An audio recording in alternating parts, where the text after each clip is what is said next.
Olá pessoal, estamos retornando aqui para mais um conteúdo. Vamos agora passar para a cartografia, conforme nós vimos aí nas aulas passadas. Estava trabalhando no edital da SpaceX do Enem, com assunto referente à orientação, fusos horários, agora a cartografia.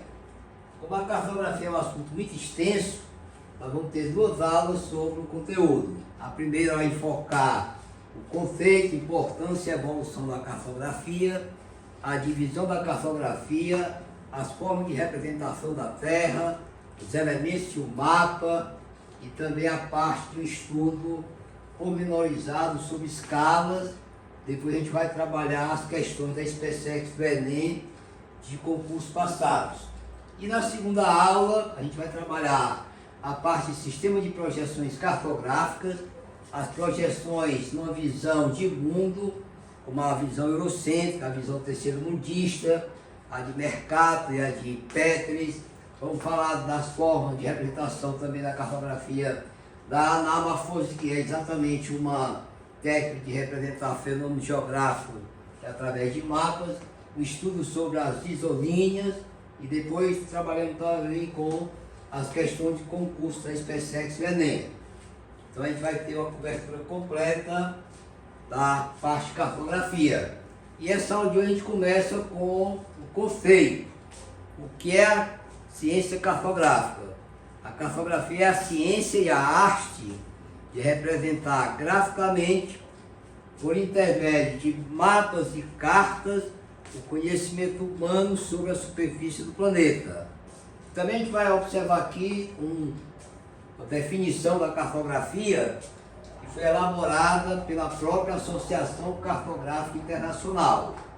Não é muito recente, mas está ainda atual, até porque aqui nós temos a cartografia, é um conjunto de estudos e operações científicas, técnicas e artísticas que tem por base os resultados de observações diretas ou da análise de documentação que se voltam para a elaboração de mapas, cartas e outras formas de expressão ou representação de objetos, elementos, fenômenos e ambientes físicos e socioeconômicos, bem como a sua própria utilização. Então aí a cartografia ela atende exatamente esses anseios quando ela é mais do que uma técnica, é uma ciência e também tem esse lado artístico, já que por muitos e muitos anos os cartógrafos, principalmente da antiguidade, da Idade Média e moderna, os trabalhos eram confeccionados de forma manual. Hoje é que nós temos todo um aparato tecnológico que permite que nós tenhamos condições de elaborar mapas, imprimi-los em instrumentos como computadores ou outros instrumentos que a cartografia utiliza. Então aqui nós temos uma definição de estudo sobre o que é a ciência cartográfica. E vamos também falar um pouco da importância dessa ciência, onde é que ela é aplicada. Então a cartografia é essencial para a compreensão e representação do espaço geográfico. Nós não podemos ter uma visão de mundo se a gente não trabalhar com a cartografia, observando exatamente as características do espaço geográfico, tanto física, humana e econômica, que são mapeadas através da cartografia. A cartografia também participa do planejamento urbano em vários lugares do mundo, os países como um todo, as suas áreas urbanas. A administração pública tem um planejamento voltado a essa parte de cartografia. Assim também como nas atividades militares. A cartografia é uma ferramenta imprescindível para as Forças Armadas, para atividades militares, tanto na época da paz como também em época de guerra.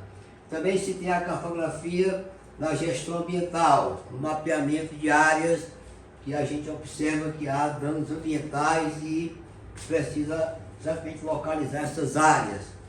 Na logística, especialmente o transporte a nível de mundo, porque o mapeamento é feito exatamente para dar uma orientação mais precisa. Assim também como o desenvolvimento de políticas públicas, na atividade de engenharia civil, também na mineração. Então nós temos aí uma gama, enfim, de áreas que a cartografia pode atuar e muito contribuir para o desenvolvimento como um todo, em todos esses aspectos, desde a gestão ambiental, a questão da logística, da atividade militar ou qualquer outra atividade civil. E aqui nós temos um pouco da evolução da cartografia.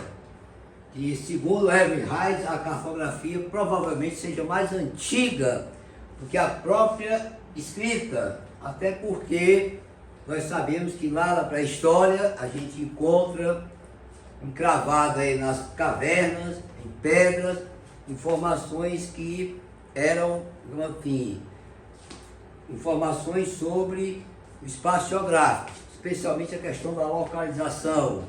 Nós temos os primeiros mapas que foram confeccionados na Antiguidade Clássica, ainda confeccionados em pedra, em madeira ou em pele de animais, que traziam informações referentes à orientação. Então ela é bastante antiga. E uma das evoluções que a cartografia passou ao longo da história foi durante o período das grandes navegações. Nós sabemos que a partir do início do capitalismo comercial, nós começamos a ter no mundo, segundo os historiadores, a época da abertura de novos horizontes geográficos, da era das descobertas, das conquistas, e a cartografia foi exatamente uma ferramenta importante para aquela época, já que o mundo, além do velho mundo, não era ainda conhecido. Nós sabemos que a princípio, com as grandes navegações, é que veio o descobrimento da América, depois veio o descobrimento da Oceania e mais recente a Antártida. Mas no início das grandes navegações, o navegar em oceanos desconhecidos era um grande desafio. E as tecnologias da época, que eram consideradas como tecnologia de ponta, era exatamente a bússola, que na verdade é um instrumental de orientação muito antigo, que é de origem chinesa. Nós tínhamos também o astrolábio e as cartas náuticas que orientavam os navegadores.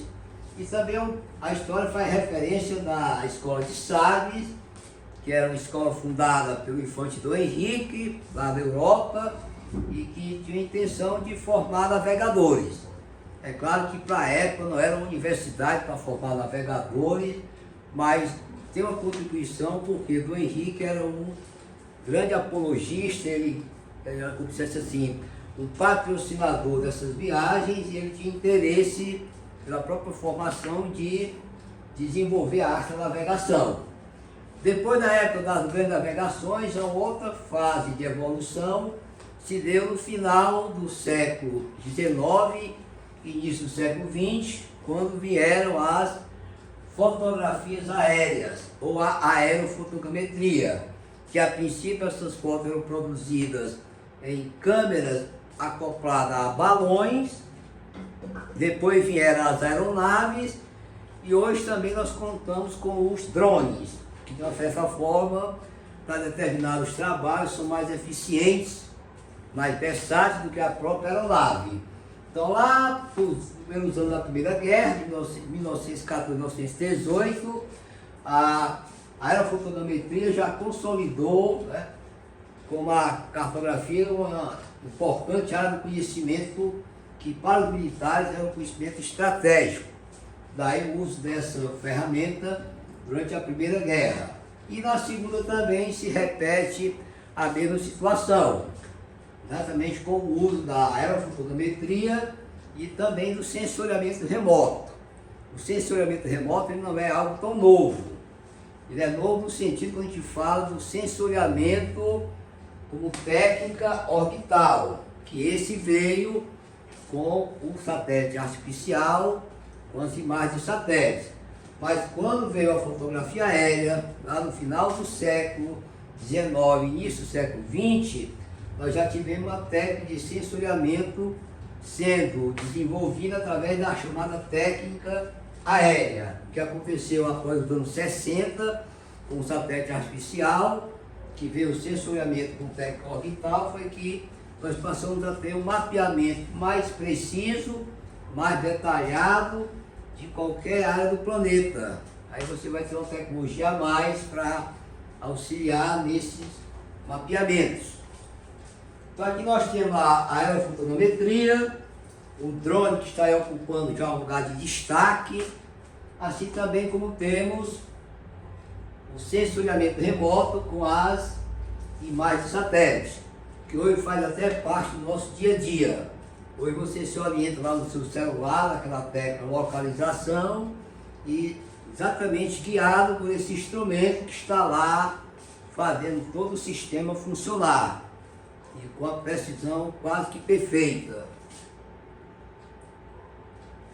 E no momento atual, já no século atual, após esse desenvolvimento da cartografia durante a Primeira e a Segunda Guerra e também na Guerra Fria, no século atual nós temos outras ferramentas que têm contribuído para esse processo de evolução cada vez maior da ciência cartográfica. Como exemplo, o sistema de laser. Aí você tem como, assim, criar mapas 3D de alta resolução, usando exatamente as tecnologias também vinculadas aos satélites. Assim também como nós temos o uso dos drones, ou vans, que são os veículos aéreos não tripulados, que permite o mapeamento em pequena e média escala. Nós temos agora a inteligência artificial e a visão computacional, desenvolvendo mais dentro da cartografia.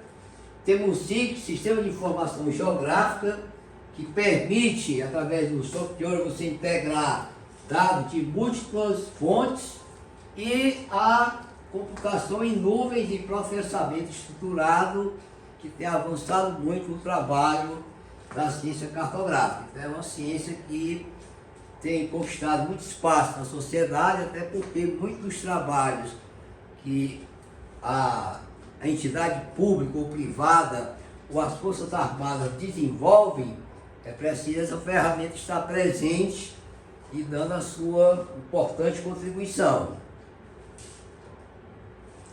E quanto à divisão da cartografia, nós temos a cartografia sistemática e a cartografia especial e temática, que ambas trabalham juntas. Então, no primeiro caso, a sistemática, ela foca na representação das características físicas e dados geográficos de maneira geral. Então, por exemplo, quando eu tenho uma carta cadastral ou cartas cadastrais, eu tenho um mapeamento exatamente chamado de mapas topográficos em grande escala, que são para áreas pequenas. Aí eu posso colocar, digamos assim, características físicas e outros dados da geografia física, humana e econômica, porque são mapas com características de maneira geral. Aí eu tenho a cartografia especial e temática, as duas trabalham em conjunto, com cartas especiais, a cartografia especial, onde você tem a produção do mapeamento ou de cartas técnicas, servindo ao único fim, ou a única finalidade, ao único usuário, como por exemplo as cartas náuticas, que não são algo novo, é uma coisa que vem lá da época das grandes navegações. O que diferencia é que hoje essas cartas estão, digamos assim, sendo produzidas com ferramentas mais avançadas, diferentemente dos portulanos lá da época das grandes navegações. E as cartas meteorológicas, nós estamos aí todo dia observando o uso delas nas previsões de tempo lá no telejornal, onde é mostrada lá uma carta sinótica, que é o modelo de carta meteorológica, e os dados do clima ou do tempo aparecem lá, são feitas aquelas previsões. Então é algo que também não está tão familiarizado entre a gente, que é a parte das cartas especiais. E a cartografia temática, essa tem um foco mais concentrado no tema específico. Por exemplo, o mapa climático, o mapa demográfico, o mapa econômico. Então essa é a cartografia temática, que ela vai abordar esse aspecto em diversas dimensões. Eu posso ter um mapa climático do mundo, ou do Brasil, ou só do estado do Ceará. Mas o foco tem que ser só o clima, para que eu caracterize ele como mapa temático. Agora vamos falar um pouco de como a cartografia pode representar o nosso planeta, ou o planeta como um todo, ou uma parte desse espaço mundial, que nós chamamos de espaço geográfico. Então são essas as representações, através do mapa, do globo, do croquis, de uma planta, dos mapas digitais, fotografias aéreas, imagens satélites. Algumas são muito comuns no nosso dia a dia, na nossa vida, digamos assim, educacional, escolar, que são basicamente o mapa, o globo e a planta. É o que a gente vai falar um pouco dela, exatamente porque são as que a gente mais observa também, que são abordadas em provas e que está mais no nosso cotidiano. As demais fazem parte mais de um trabalho voltado às instituições, não só civis como militares, mas todas elas são formas de representar o espaço mundial ou parte do nosso planeta. Então aqui nós temos o mapa, o globo, são os mais conhecidos do dia a dia. A princípio o globo, por manter esse formato esférico, próximo ao formato do nosso planeta, que é o geóide, essa representação é considerada a mais fiel forma de representação do planeta, mas com suas limitações. Aqui eu vou observar no mapa a Terra toda. Aqui, para me observar o planeta todo, eu tenho que ficar girando o globo ou simulando o movimento de rotação. Aqui eu tenho uma representação do planeta como um todo. Aqui eu tenho um mapa que pode ser o mapa mundi, eu posso ter só o mapa da Europa, só o mapa do Brasil, só o mapa da Austrália. Então eu posso ter o mapa numa representação de uma área média, grande ou pequena. Eu posso usar aqui escala média, grande e pequena. O globo não, o globo é uma representação única, numa escala pequena, e aqui eu posso dizer que nessa escala pequena, onde a Terra foi reduzida milhões de vezes, você tem poucas informações sobre o nosso planeta no globo. Através de um mapa, se eu usar uma escala grande, eu posso detalhar mais informações do que o próprio globo. Aí aqui você tem também uma vantagem, que a representação, por estar na aparência da forma real, que é o geóide, você não vai ter deformações tamanhas como você vai encontrar lá no mapa. O mapa, ele é a representação de uma área que é um geóide, quase esférica, uma superfície plana. Então, a partir do Equador, em direção ao Polo Sul ou Polo Norte, quanto maior for a latitude, maiores são as deformações. Como você observa aqui, ó, a Groenlândia tornou-se maior que o Brasil, porque essas deformações elas ampliam a área dos continentes dos países, mas não é algo correto. Mas a cartografia também já desenvolveu técnicas, que são as projeções cartográficas, para, digamos assim, corrigir em parte essas deformações. É impossível a gente dizer que a Terra tem esse formato, quase uma esfera, e na superfície plana, você representar a Terra e representá-la perfeitamente. Mas as projeções cartográficas, tanto as cilíndricas, que é a do mapa mundi, ou a projeção cônica, que são para as regiões temperadas, ou as projeções azimutais, que são para as regiões polares, elas conseguem minimizar essas deformações e mostrar a superfície mais próxima da realidade, mas não há perfeição em nenhuma das três projeções cartográficas, pelo fato da Terra não ser plana e o mapa é uma superfície plana.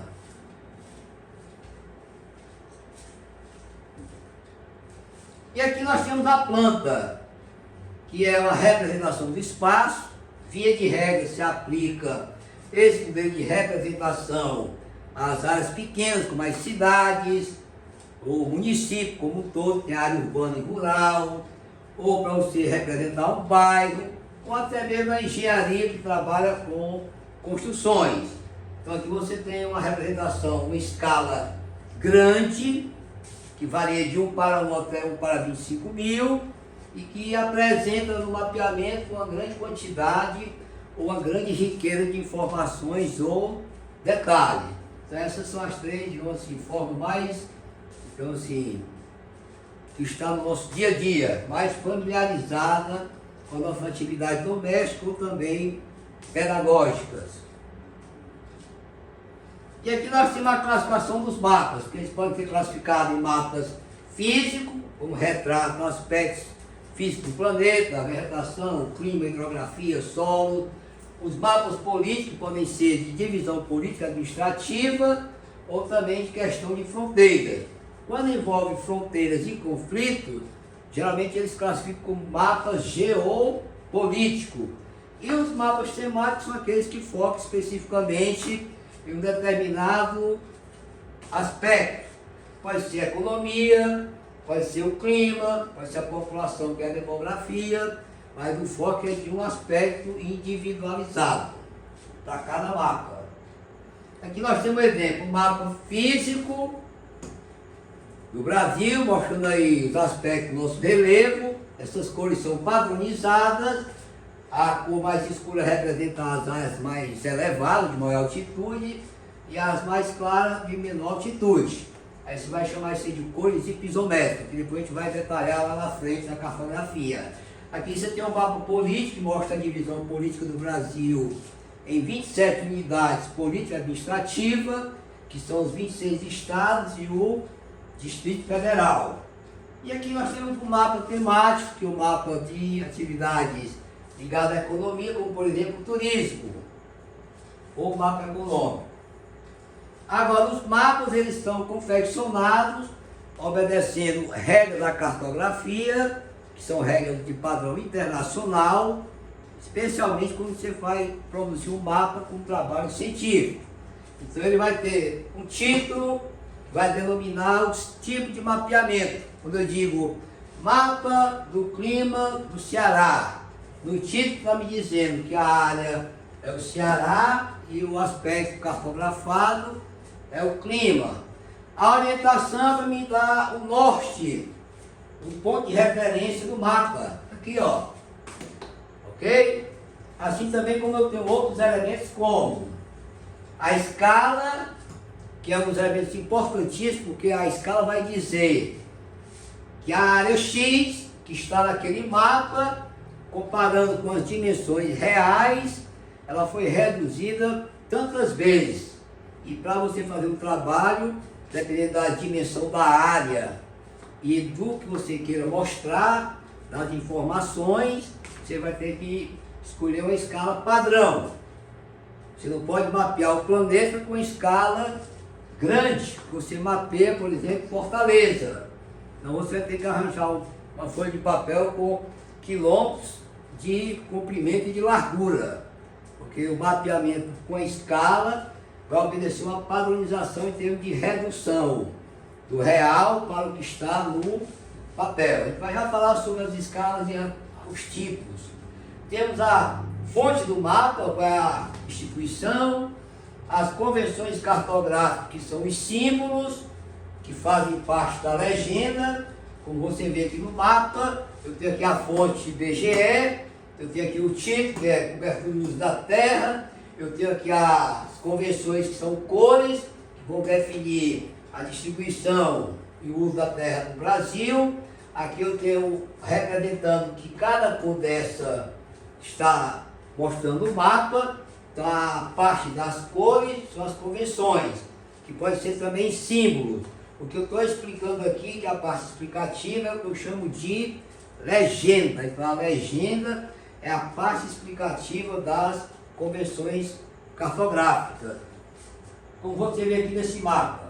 Pronto. Aqui você tem as convenções cartográficas, são esses símbolos. Mas aqui eu estou dizendo que isso aqui é um túnel, uma estação de trem, uma indústria e um porto. Então quando eu explico, isso se transforma lá legenda, que é composta pela parte explicativa e pela convenção cartográfica. Essas legendas, com seus significados, essas convenções que são os símbolos, são de padrão internacional. Caso você queira fazer um mapa com trabalho científico, você não pode criar uma legenda qualquer. Tem que obedecer às normas da cartografia. Isso aqui facilita também a pessoa leiga que de repente não sabe ler, mas ela vê o símbolo e associa naquele local X, tem aeroporto, ali é a área industrial. Então há como, por exemplo, uma pessoa leiga ter algum acesso à informação de um mapa. Por isso é que a legenda ela explica o significado dos símbolos. Até porque pode ter símbolo que você não conheça e, estando explicado, facilita. Então a escala, que é a reprodução, ou a relação de redução, ela é uma ferramenta importante para o mapeamento. É a relação proporcional entre as dimensões reais de um objeto e a sua representação em um mapa. Por exemplo, você vai tirar a sua carteira nacional de habilitação. Lá você vai ter que ter uma foto na carteira. A carteira é pequena e a sua foto é menor ainda. Você não pode colocar na carteira uma foto do tamanho real da sua pessoa. Então a máquina, o fotógrafo vai usar uma escala para produzir aquela foto. Então quando eu faço um mapa de uma área, eu também vou usar uma escala. Porque, por exemplo, Fortaleza, São Paulo ou Rio de Janeiro não cabe aqui nessa lousa, no seu tamanho real. Mas eu posso colocar aqui um mapa representando uma dessas três cidades, porque eu usei uma escala para reduzir aquelas dimensões reais a essa dimensão gráfica. Então esse é o papel da escala na cartografia, seja ela uma escala numérica ou a gráfica. A numérica sempre ela é representada na forma de uma razão ou proporção, e mesmo que ela não coloque a unidade ou de medida, aqui fica subentendido que é o centímetro. Já a escala gráfica é uma representação de uma reta segmentada. E sempre a escala gráfica ela traz a unidade medida, que é a medida em quilômetros. Então você pode ter as escalas na cartografia desses dois tipos, numérica e gráfica. Independente de ser numérica ou gráfica, quanto ao tamanho, elas são classificadas em grande, média e pequena. E a escala grande, ela vai de 1 a 1 até 1 para 25 mil. Passou de 25 mil, você não tem mais escala grande, é escala média. Então essas escalas que vai de 1 para 1 até 1 para 25 mil, elas são adaptadas ou adequadas para áreas pequenas, como a cidade, o município, um bairro, ou para atividade de engenharia. Aí você vai ter uma escala grande, como a área foi muito pouco reduzida, ela vai aparecer com maior riqueza de detalhes se comparada com a escala pequena. Porque, por exemplo, a escala pequena, ela vai a partir de 1 para 250 mil. Então, se eu reduzo uma área 250 mil vezes, é diferente de eu reduzir ela apenas 25 mil. Aí aqui você vai ter menos informações ou menos detalhes. Então essa escala é importante, dependendo da área que você for mapear. Se for uma área que você queira muitos detalhes, for uma área pequena, você vai ter que trabalhar com essa escala. Se for uma área gigantesca, você vai trabalhar com a escala pequena. Está aqui um exemplo bem patente. No globo, você está observando aí que no globo, olha onde é que está a Fortaleza. Um pontinho no litoral setentrional do Nordeste. Porque aqui a terra foi reduzida uma escala que é pequena, mas que é de 1 para aproximadamente 50 milhões. A terra foi reduzida 50 milhões de vezes. Fortaleza quase desaparece do mapa, assim como as outras cidades aqui, como São Paulo, Rio de Janeiro, Porto Alegre. O mapeamento com a escala pequena que não permite detalhes.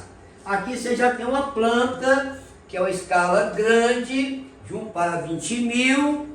Aí você vê a fortaleza que está aqui, que é um ponto desse outro, que é essa planta. Você vê Fortaleza e os bairros da cidade de Fortaleza.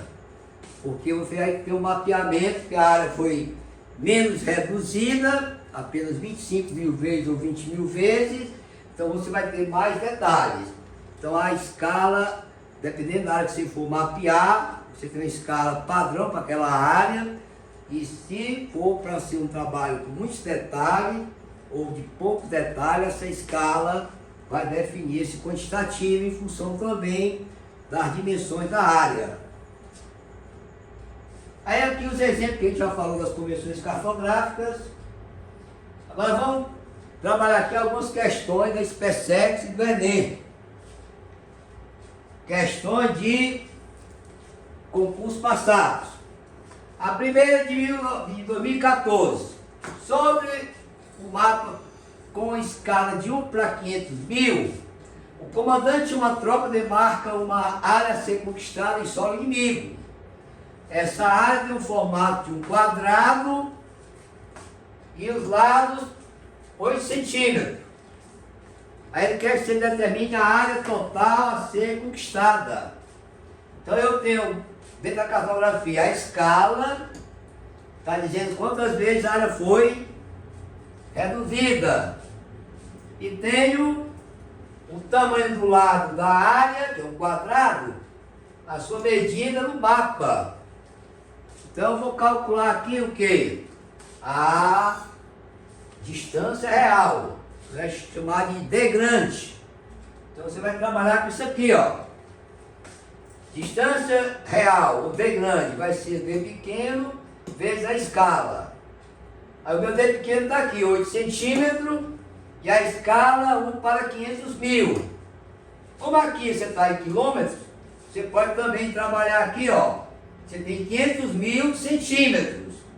Aí você usando aqui a unidade de comprimento, quilômetro, hectômetro, decâmetro, metro, decímetro e centímetro, você tem de quilômetro para centímetro, 5 casas. Aí você cancela, vai dar quanto? 5 zero. Aí fica só 8 vezes 5, 40. Então um lado de 8 centímetros no mapa, lá no terreno, você tem exatamente 40 quilômetros. Mas no quadrado, a área dele é lado vezes lado. No lado, o L é o quadrado. Aí você multiplicando aqui, ó. Então a área a ser conquistada do inimigo é de 1.600 quilômetros quadrados. Essa é uma das questões mais simples que nós temos aí na SpaceX. Mas vamos ver a segunda.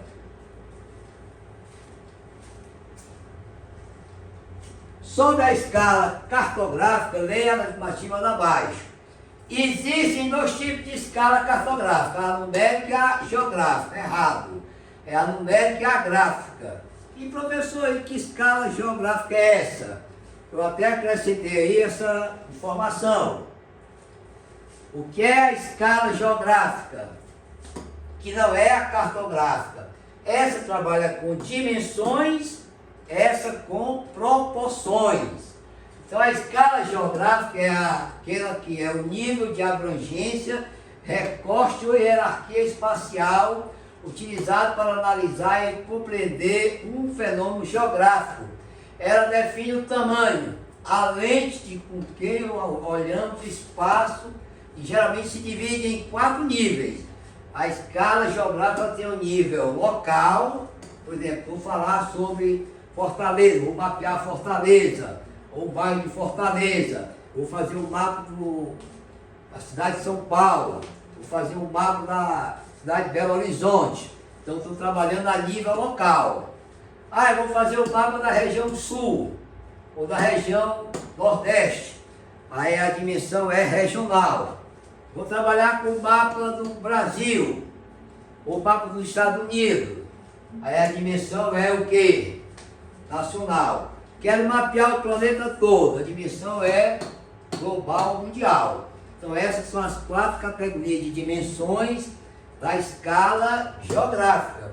A cartográfica é a numérica ou a gráfica, que é uma relação de proporção matemática, que vai dizer quantas vezes aquela área que está no mapa foi reduzida comparando com o seu tamanho real.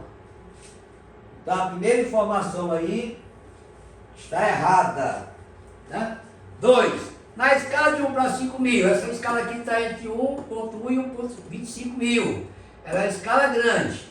Na escala de 1 para 5 mil, podemos visualizar mais detalhes do que na escala de 1 para 500 mil, com certeza.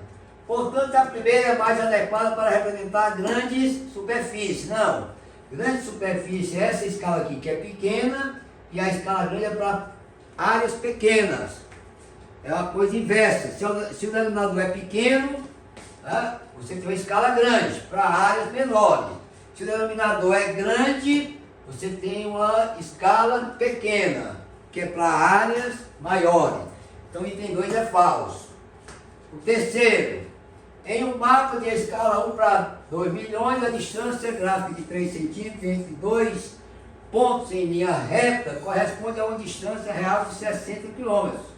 É só você observar que é uma escala numérica, 1 para 2 milhões, essa unidade aqui é centímetro, então aqui também eu tenho que colocar a mesma unidade, centímetro, para depois achar a distância real. Aqui se eu tenho 2 milhões de centímetros para quilômetro, eu vou anular 5 zeros. Aí vai ficar quanto? Apenas 1 para 20. Então você vai pegar o 20 aqui e multiplicar por 3. Vai dar o quê? 60 quilômetros. Então esse item é correto. Agora o item 4. A escala 1 para 500, muito utilizada na construção de plantas urbanas, é maior do que a escala de 1 para 1 milhão. Com certeza, essa escala é pequena e essa é grande. Aqui o denominador é pequeno, aqui é grande. Aqui é mais detalhe, aqui é menos detalhe. Que é utilizado, por exemplo, para representar um continente ou mesmo o mundo. Então aí nós temos a opção correta da 2, letra E. Agora vamos à terceira. A SPECEG 2016, a escala indica a proporção em que o mapa foi traçado em relação ao objeto real, varia de acordo com as finalidades desse mapa. Sobre as escalas utilizadas nos mais diferentes tipos de mapas, podemos afirmar que em um mapa com a escala de 1 para 25 milhões, a distância de 8 centímetros do mapa corresponde à distância real de 2.500 quilômetros. É o mesmo raciocínio, você tem aqui 25 milhões, aqui você tem que calcular também, colocando em centímetros, então você vai anular aqui 5 zeros, 1, 2, 3, 4, 5, que é exatamente, você sai de centímetro para decímetro, para metro, para decâmetro, para hectômetro, e vai sobrar um quilômetro. Vai dar exatamente o quê? Isso aí. Só que quando você tiver aqui 250 vezes 8, vai dar 2.000 quilômetros, e aqui é 2.500. Então o item 1 é falso. O item 2, uma escala de 1 para 1 milhão é considerada uma escala grande. Não, aqui é uma escala pequena, a grande só vai até 1 para 25 mil. Então o item 2 ela é falsa, né? O 3, quanto maior a escala de um mapa, menor será a área que ele representa. A menos evidente será a projeção cartográfica, utilizada na confecção do mapa. É certo. Se você for calcular uma projeção com área pequena, você não vai evidenciar a projeção como um todo. Eu vou explicar lá em projeções, como é que se aplica as projeções. São para áreas ou do planeta como um todo, ou área das regiões temperadas ou polares. Então são áreas pequenas.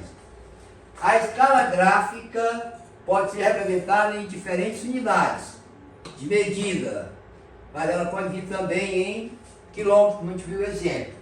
E a escala numérica, quando estiver com a unidade de medida omitida, se não aparece, nós sabemos que a unidade é o centímetro. Então a opção correta é a letra E.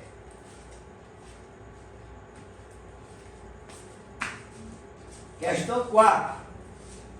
SPECEG 2015. Uma cidade A distância em uma cidade A, a distância entre as localidades X e Y é de 16 km. E entre a localidade X e Z é 28.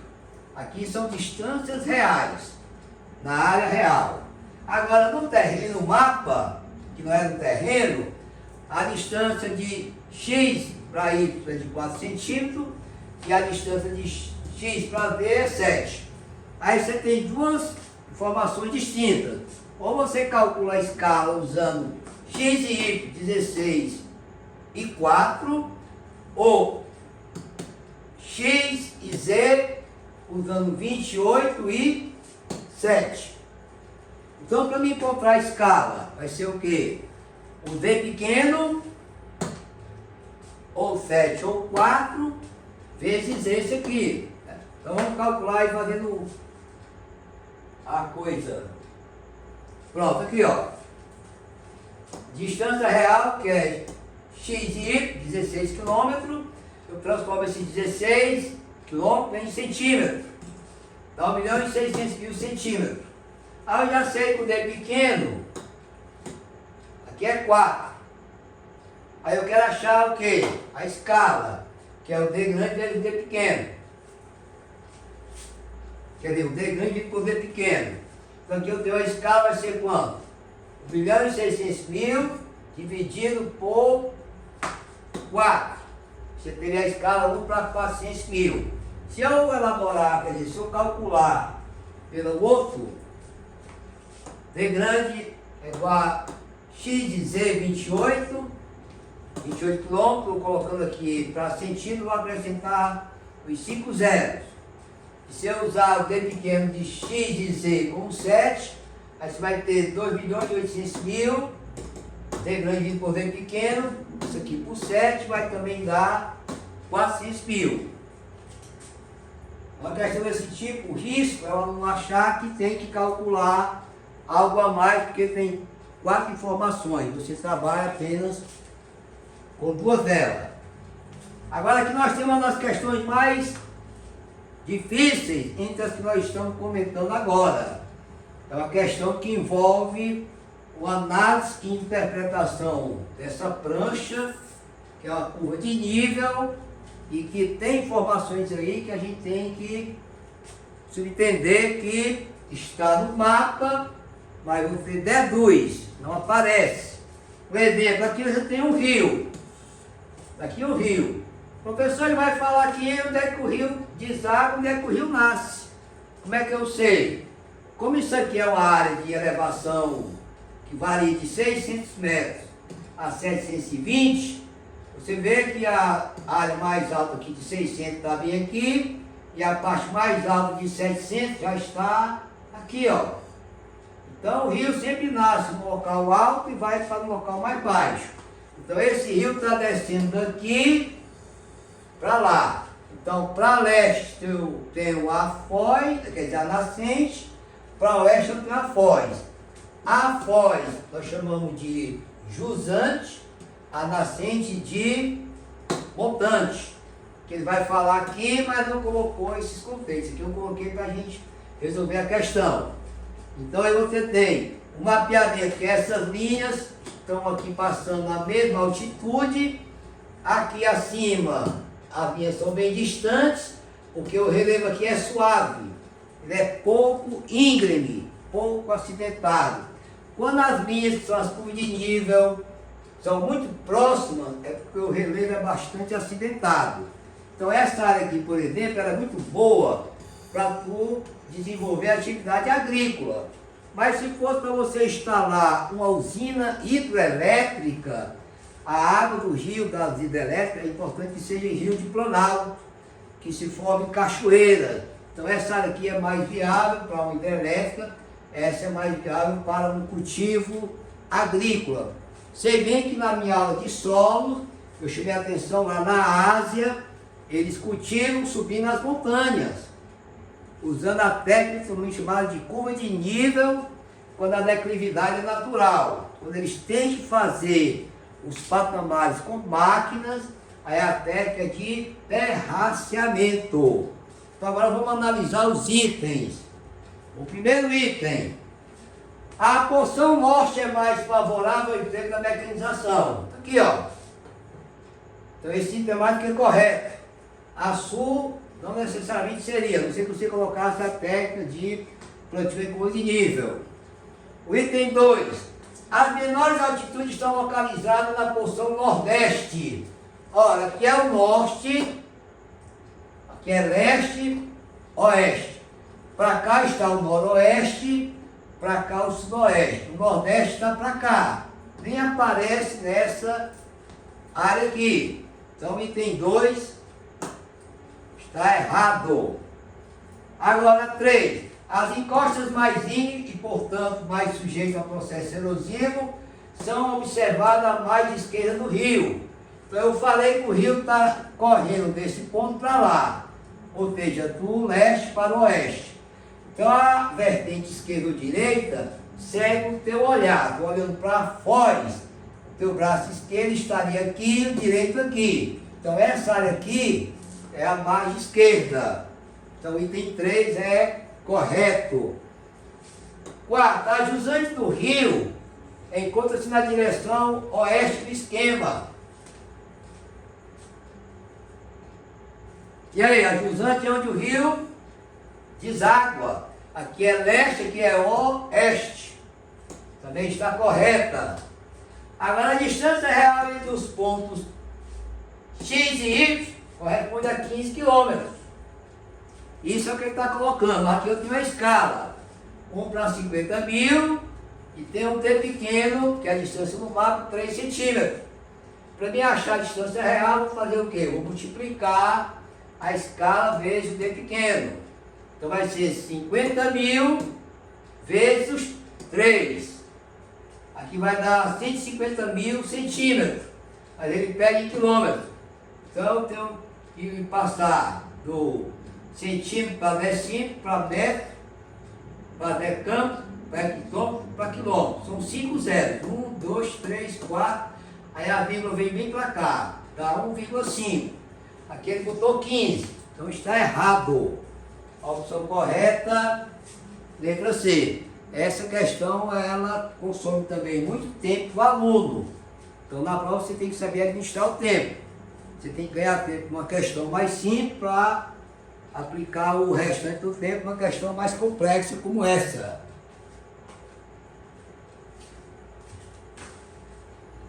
Deixando as questões da SpaceX, que são mais capciosas, vamos agora navegar no mar de calmaria, que a tempestade já passou. Então as questões do Enem, na verdade, considera mais simples se comparado com as escolas, no caso militar, SpaceX ou da própria ESA, que também tem uma justificativa. Esse conteúdo tem muito a ver com a vida de vocês que forem cadeias no futuro. Então aqui nós temos Enem 2011. Sabe-se que a distância real em linha reta de uma cidade A, lá em São Paulo, né, localizada no estado do Alagoas, outra cidade B. De uma cidade para outra você tem 2 mil quilômetros de distância. É uma super distância. Né?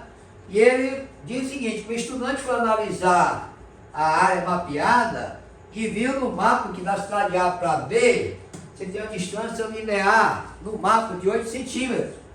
Então ele quer saber que é a escala. É muito fácil. Aqui tu tem um B grande, que é a distância real que está em quilômetro. Como a escala aqui é numérica, está em centímetro, tu joga tudo isso aqui para centímetro. Pela regra da conversão, quilômetro, hectômetro, decâmetro, metro, decímetro, centímetro, tu joga aqui mais 5 zeros. Vai dar 200 milhões. Aí tu tem um D pequeno, que são 8. Quando tu dividir, dá 25 milhões, que é a escala do referido mapa.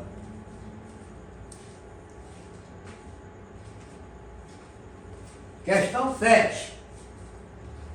Aqui nós temos uma quadrícula e uma historinha legal. O controlador de voo dispõe de um instrumento que descreve a altitude de uma aeronave em voo em função de uma distância em solo. Essa distância em solo é medida em horizontal entre o ponto de origem, o voo até o ponto em que representa a projeção ortogonal da posição da aeronave em voo no solo. Essas duas grandezas são dadas numa mesma unidade de medida. A tela do instrumento representa proporcionalmente as dimensões reais dessa distância associada ao voo. A figura apresenta a tela do instrumento depois de concluir a viagem. Então, depois de chegar ao seu ponto, né, a distância de cada um desses quadrículos aqui, que é a distância do mapa, vale 1 centímetro. Mas né, na altitude, você vai ter o quê? Uma distância real de 5 km. Aí ele quer saber, ó, essa tela apresenta os dados de um voo cuja maior altitude alcançada foi de 5 km. A escala que esta tela representa as medidas reais é de quanto? A escala, já que é uma relação de proporção, é você ter exatamente as dimensões reais dividida pela distância, ou tamanho do mapa, a distância real e distância gráfica, aqui no mapa, aqui no terreno. Aí tu tem aqui, ó, 5 km. Como a escala também é numérica, tu traz tudo isso para quanto? Para centímetro. Joga aqui 5 zeros. A escala é isso aqui, ó. Então vai ser 1 para 500 mil.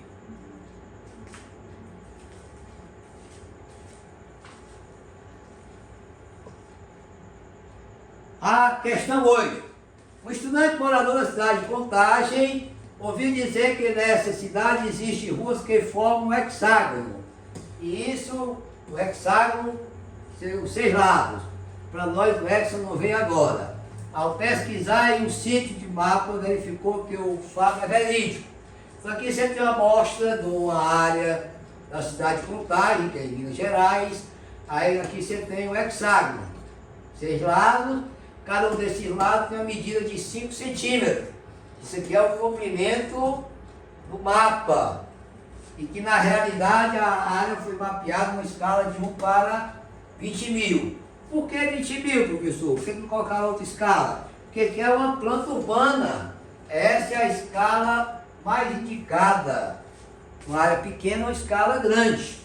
Aí aqui você tem a escala 1 para 20 mil. D pequeno vai ser o 5, 6 vezes que dá 30.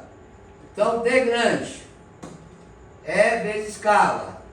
Aí você tem aqui, ó, 20 mil vezes 3, vezes 30, vezes 600 mil.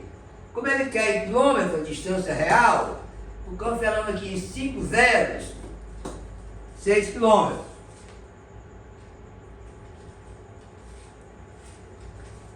Bem, a última questão, Enem 2018. O mapa é a representação reduzida e simplificada de uma localidade. Essa redução, que é feita com o uso de uma escala, mantém a proporção do espaço representado em relação ao espaço real.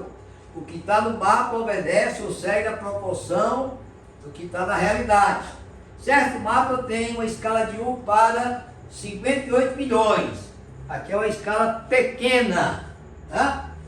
Aí você tem aqui, nessa mesma prancha, considere que nesse mapa o segmento de reta que liga o navio à marca do tesouro, tempo da pirataria, os piratas, 7,6 centímetros. Então ele quer essa distância total aí, ó. Então a escala 1 para 58 milhões está em centímetros. A escala numérica. Jogando para quilômetro, eu considero 5 zeros. Vai dar 580. Aí para me achar o D grande, escala vezes D pequeno ou o inverso. Até porque na multiplicação a ordem dos fatores não altera o produto. Então 580 vezes 7,6, você vai ter exatamente 4.408 quilômetros. Ok? Então, gente, eu agradeço a vocês aí, deu uma estudada, vai em frente aí com o seu projeto de aprovação ou na SpaceX ou no Enem, mas se dedique para valer, porque a concorrência é muito grande, não adianta deixar para a próxima vez, não faça por experiência, faça para ser aprovado. se não for possível, que fique valendo como experiência. Na próxima aula vamos ter de novo cartografia, vamos trabalhar projeções cartográficas de outros assuntos e também questões do Enem na Espersex. Então, para vocês, até logo, até a próxima aula.